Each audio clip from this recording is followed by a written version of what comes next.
Kwenye masuala ya siasa ni kwamba Rais mstaafu Uhuru Kenyatta amewataka Wakenya kushinikiza uwajibikaji kutoka kwa serikali, akisema ni haki yao ya kikatiba kufanya hivyo.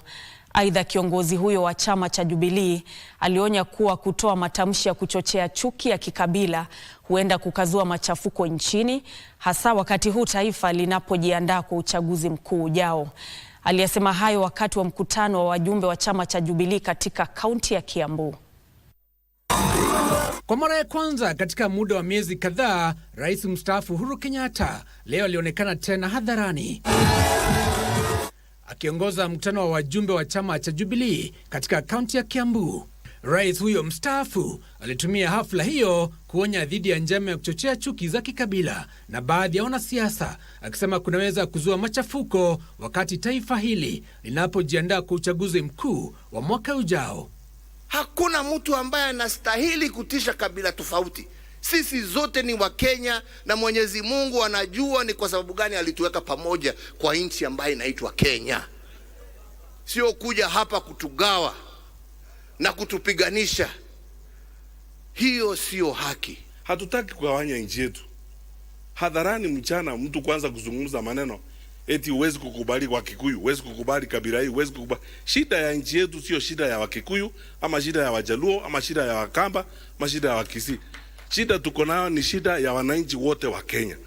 Kiongozi huyo wa chama cha Jubilee ambaye aliandamana na viongozi wengine wakuu wa chama hicho akiwemo Fred Matiang'i anayepeperusha bendera ya chama hicho kwenye uchaguzi wa urais mwaka ujao, alitoa changamoto kwa vitengo vya usalama kuwachukulia hatua wale wanaoeneza chuki ili kuhakikisha kuna udhabiti nchini. Hii sio mara yetu ya kwanza kuona viongozi wakiongea mambo machafu ya kulete vurugu. Naomba viongozi wa usalama wa nchi hii yetu ya Kenya, kama kwa ukweli mnapenda nchi yetu, msiruhusu mambo haya yaendelee. We are the Kenyan people and nobody else can tell us we are second-class citizen. And we will not allow anybody to isolate any community. You have seen it in the past, and I can tell you something. Decide where you'll take us. We cannot allow anybody to isolate us.